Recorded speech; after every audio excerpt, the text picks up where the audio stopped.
I was standing on my daughter's front porch at 4:15 on a Tuesday, the same porch I'd stood on every single Tuesday for 2 years, holding a grocery bag with Emma's strings cheese in it, when I noticed the porch light wasn't on, the way it always comes on when somebody walks up. The blinds in the front window moved, just slightly. I saw Emma's shape behind the glass, small, still, and then a hand, an adult hand, pulled her back from the window. Nobody answered the door. I stood there for 6 full minutes, with a bag of groceries going warm in my hand, looking at a house full of people I loved, who would not open the door for me. And by the time I turned around and walked back to my truck, I had already decided something. Not out of anger. Out of a kind of clarity that only shows up once or twice in a man's life. Welcome back to Revenge Realm. Pull up a chair, because this one's got some teeth to it. And remember, in this house, the people who wrong you always get exactly the response they earned. Not more, never less. Drop a comment, tell me where you're listening from tonight. Subscribe, hit that like button, and stick around, because you are going to want to see where this one lands. Now let me take you back far enough that you understand exactly what was standing behind that door. My name is Walter Higgins. I'm 68 years old. Widower, 5 years now since my wife Carol lost her fight with ovarian cancer in a hospice room that still, if I let myself think about it too long, smells like the lavender lotion the nurses used on her hands. After Carol died, I didn't shrink. I went the other way. I threw everything I had left into being present for my grandchildren, in a way I never quite managed to be present for their mother, back when I was working 60-hour weeks running my own electrical contracting business, and calling it providing, when really it was just absence with a paycheck attached. That guilt made me generous in ways I never once stopped to examine. My daughter Renee is 36. 2 kids. Emma, 8, sharp as a whip, missing her 2 front teeth this year, obsessed with a green plastic dinosaur backpack she refuses to replace even though the zipper's half broken. Sawyer, 5, quiet like his father, still can't say his R's right, calls me Wobble Pop instead of Pop Pop, and I have never once corrected him because I never want that to change. Reenie's husband, Chris, works commercial construction. Decent man. Quiet at family dinners in a way I always respected, until I understood, much later, exactly what that quiet had been covering. For 6 years, I kept a car seat bolted into the back of my truck. I picked Emma up from school 2, sometimes 3 days a week, string cheese in the console because it's her favorite, and I never once needed to be asked. I paid Sawyer's daycare in full for 3 straight years, $480 a month, an invoice I quietly took over and never mentioned again.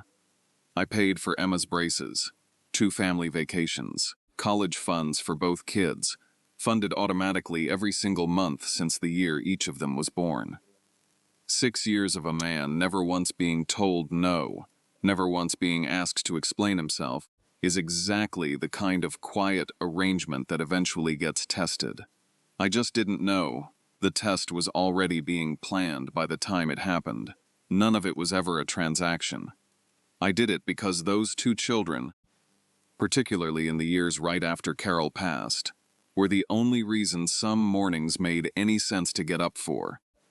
I tell you all this so you understand exactly how much weight was resting quietly behind that porch door the day nobody opened it. About 4 months before that porch, Renee and Chris asked me to dinner. Not at their place. At mine, which should have told me something right there, because Renee almost never suggested coming to me instead of me coming to her. What I didn't know, walking into my own kitchen that evening, was that Chris's mother, Diane, was already going to be there. Renee hadn't mentioned it. Diane and I have never had much of a relationship. Polite at holidays, nothing more.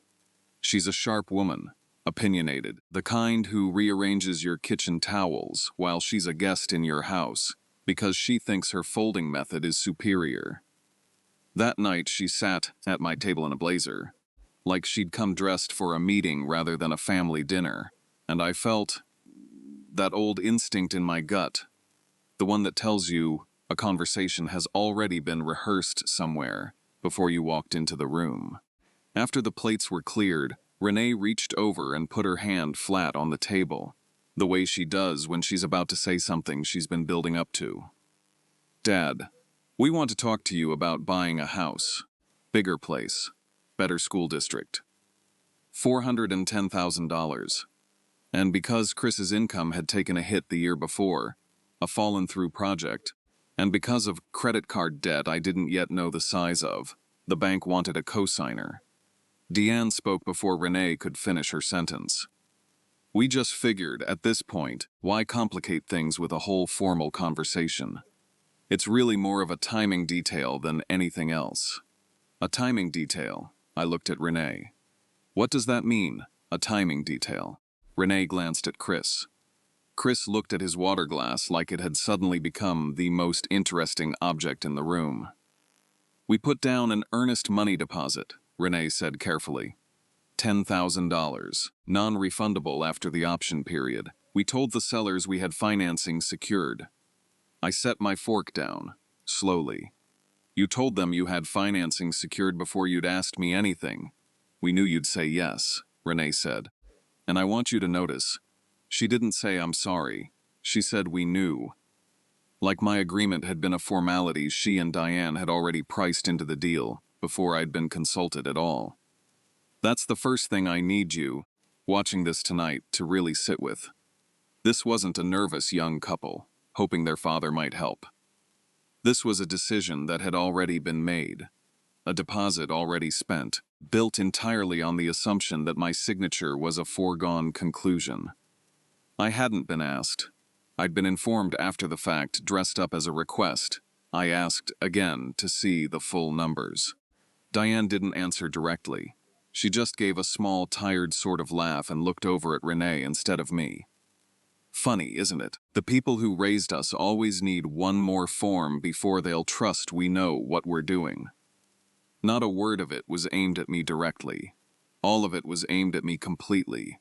I trust my daughter completely, I said, and I kept my eyes on Renee, not Diane, because this wasn't Diane's conversation to be having at my table.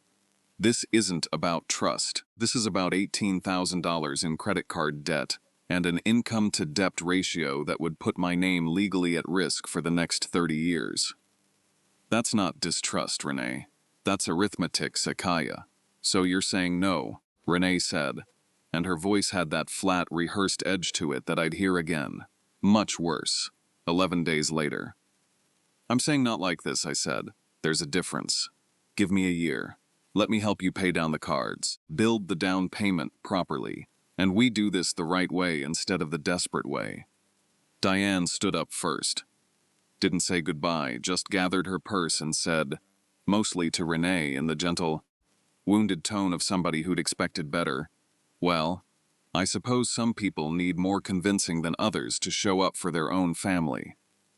And walked out to her car, leaving that sentence sitting on my table long after she'd gone. If tonight's already got you leaning forward, do the channel a favor and hit subscribe before we go further. I promise you, it only gets more interesting from here. 3 days after that dinner, I drove over for my regular Tuesday pickup, the same pickup I'd done without fail for 2 years. String cheese in the console, and that's the porch I opened this story standing on. 6 minutes. A grocery bag going warm in my hand. Emma's small shape pulled back from the window by a hand that wasn't hers. I didn't knock a third time. I got back in my truck and I drove home, and that evening, my phone rang. Renee. Dad, I've been thinking, and I think it's better if we take some space for a while. From you being around the kids so much. I stood in my kitchen, right next to the counter, where Emma does her homework every Tuesday, and I felt something in my chest go very, very still. You had Chris hide her from the window, I said. It wasn't a question, silence on the line which told me everything. That's not, she started. Rennie. I stood on that porch for 6 minutes with groceries in my hand. I watched my granddaughter get pulled away from a window like I was something to be hidden from her. Don't tell me that's not what happened.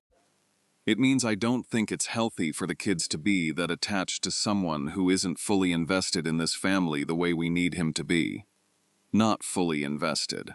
After 6 years, after 200 Tuesdays and a 5-year-old who calls me Wobble Pop because he can't say his R's yet. This is about the loan, I said. This isn't about the loan, she snapped too fast. You told the sellers you had financing secured before you'd even asked me, I said. You spent $10,000 on an assumption, and now that the assumption was wrong, you're punishing me by hiding my granddaughter behind a window. I think it's best if you don't come by for a while, she said. I'll call you when I think we're ready. She hung up before I could answer.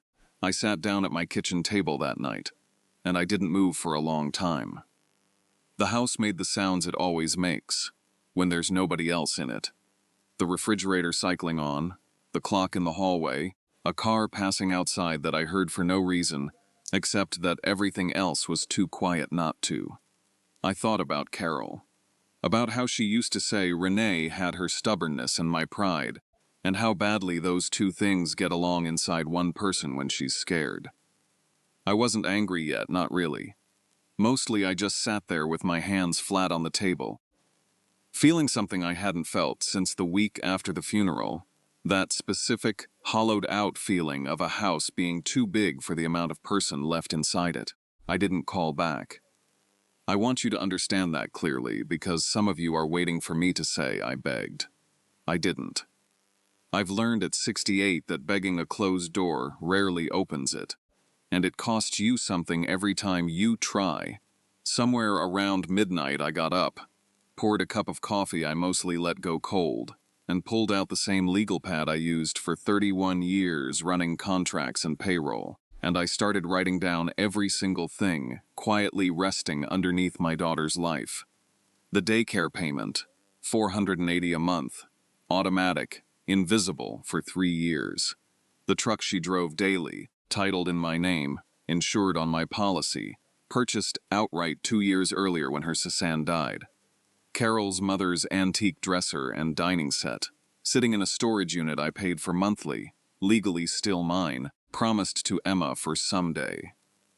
$500 a month quietly deposited into Renee and Chris's joint account every first of the month, a number they'd built their household budget around without ever really acknowledging its source.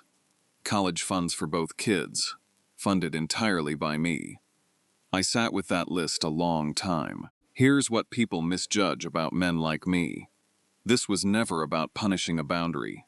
If Renee had said, "Dad, we need space to work through some things. This isn't about money," I'd have respected it completely, painfully, but completely. But that's not what happened. What happened was my daughter and her mother-in-law spent $10,000 on an assumption, got caught in that assumption, and used my granddaughter's small body pulled back from a window as a punishment for my arithmetic being correct. Once I understood that clearly, everything on that list stopped feeling like generosity being threatened and started feeling like leverage being exposed. If you've made it this far, you already know what kind of listener you are. Subscribe now, because the next part is the part people message me about most. Everything that follows happened over 11 days, not out of rage, out of decision day one. I called the daycare director, a woman named Cheryl I'd known for 3 years through drop-offs, and told her, professionally, that the automatic payment would stop the following billing cycle. She thanked me for the notice, and I could hear, underneath her professionalism, that she already suspected something was wrong at home. Day 2. I removed Renee's truck from my insurance policy and began the paperwork through my attorney to reclaim the title. This was the one that sat heaviest in my chest because I knew exactly what losing reliable transportation does to a 2-working parent household. But that truck was mine before it was ever, functionally, hers day 3. I stopped the $500 monthly transfer, permanently, day 4. I had Carol's mother's furniture moved out of the storage unit and into my own garage. Still legally mine. Someday could wait. Days 5 through 8, I did nothing. I let it settle. I worked in my shop, restoring one of Carol's old side tables, and I let the silence in my house be exactly what it was. Day 9, my attorney, Frank Delacroix, formalized the college fund structure properly, something overdue for years anyway. Ensuring guardianship and access required my direct involvement. I did not touch $1 of principal. Those funds were never for Renee or for me. They belonged to Emma and Sawyer, untouchable regardless of anything happening between their mother and me. 11 days after that porch, my phone rang at 9:40 at night. Dad. Her voice had lost its rehearsed flatness completely. What replaced it was raw, unsteady. The daycare called. And Chris got a notice about the truck insurance, and Dad, what is happening? I kept my voice level, the same calm I used negotiating contracts for 31 years. 11 days ago, you told me I needed space from this family, I said. I gave you the space you asked for. That's not, Dad. That's not what this was about. I know exactly what this was about, I said. It was about a mortgage I wouldn't co-sign, and $10,000 you and Diane spent on an assumption before you ever asked me a single question. And when I turned out to be right about the numbers, you hid my granddaughter from a window instead of admitting it. Long silence. I could hear her breathing. I'm sorry, she finally said, and her voice cracked wide open on the second word. Dad, I'm so sorry. Diane kept saying it was basically a done deal, that you'd never actually say no to us. And I let her talk me into it, the deposit, before I even asked you. And even then, some part of me knew that wasn't right. She stopped, started again, and when you said no, I panicked, and I took it out on you, and I let Chris. Her voice broke off completely for a second, just breathing. I let him pull Emma from that window, Dad. That wasn't right. None of it was right. No, I said. It wasn't. Can we talk? In person? I don't want the kids to lose you over something I did wrong. I thought about Emma's homework spot on my counter, about Sawyer's small warm weight falling asleep on my chest on 100 different Sunday afternoons. About Carol and what she would have told me to do, because she always understood forgiveness better than I ever did. Come Saturday, I said. Just you, not Diane. We'll talk, not negotiate. Saturday morning I heard 2 car doors, not one. I looked out the front window and saw Diane's sedan in my driveway, Renee already halfway up the walk, and Diane climbing out of the driver's seat behind her, smoothing her blazer, clearly intending to come inside. Renee hadn't asked her to come. I could tell that much from the look on my daughter's face, somewhere between resigned and embarrassed. The look of somebody who'd tried to say no to a ride and lost that argument before she'd even left the house. I stepped out onto my own porch before either of them reached it. Renee, come in, I said. Diane, this isn't your conversation. It wasn't 4 months ago either, but I let it happen once.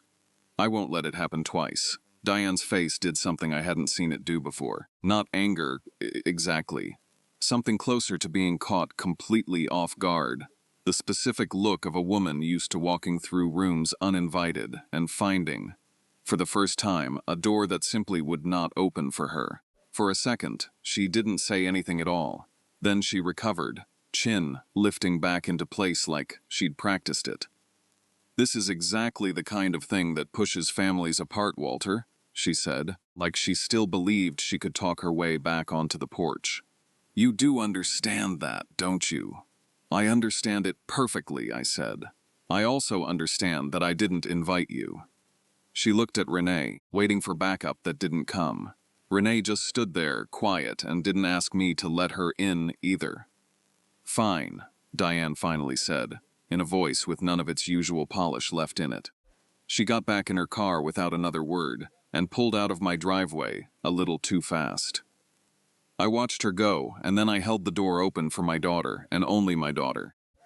Renee came inside alone, exactly the way I'd actually asked her to in the first place. She sat across from me at the same table, where I'd written that list 11 days earlier, and I noticed her hands were shaking slightly around her coffee cup. I didn't lecture her. A person already ashamed doesn't need you adding to it. They need honesty and room to sit in it. I'm not restoring everything the way it was, I told her. Not immediately. Not as punishment. Because some of what I was quietly carrying needed to stop being invisible. And invisible help doesn't teach anybody anything. It just becomes something to assume, or worse, something to weaponize. She nodded, tears sliding down, and didn't argue. The truck, I'll help you and Chris find something reliable, in your names, something you build yourselves. The daycare, I'll help for 3 more months while you stabilize, and then it's yours to carry. And the mortgage, my answer hasn't changed. Not because I don't love you. Because I was right. And some part of you has known that since the night Diane told the sellers you had financing secured before you'd asked me anything at all. She flinched at that, but didn't deny it. But Emma and Sawyer, I said, are never a bargaining chip again.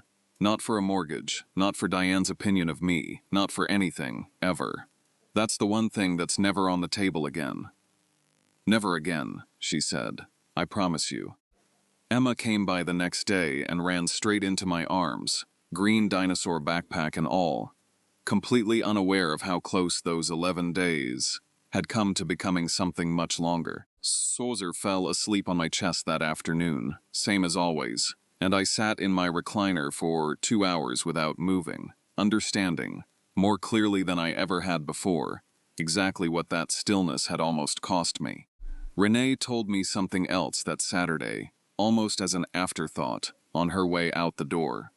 She said that after that drive home, the silent one, Diane didn't speak to her for almost 3 weeks. No apology for the driveway, or for the deposit, or for any of it. Just silence, the same kind of silence Diane's always been comfortable handing out to people who stop being useful to her. I didn't ask for details, and Renee didn't offer many. I just nodded and said, "That's between the two of you now." I meant it. Diane had treated another woman's family like collateral she was entitled to, and whatever that cost her with my daughter, it wasn't mine to carry and it wasn't mine to fix. Some of you are going to say I was harsh. Maybe. I never asked my daughter to earn my love, and she's had it, completely, since the day she was born. But 6 years of quiet generosity taught her, without either of us meaning it to, that my yes was something she could count on before she'd even asked the question. Guilt built that habit in both of us. It just took a porch light not turning on for me to finally see it. Emma still calls me Pop Pop. Sawyer still can't say his R's. These days, when I pull into that driveway, the porch light comes on before I even reach the steps, right on its timer, same as it always should have. That's the only ledger that ever mattered to me. If this one got to you, hit that like button, subscribe for more of these, and send it to somebody who needs the reminder that love freely given is never the same as love owed. I'll see you in the next one.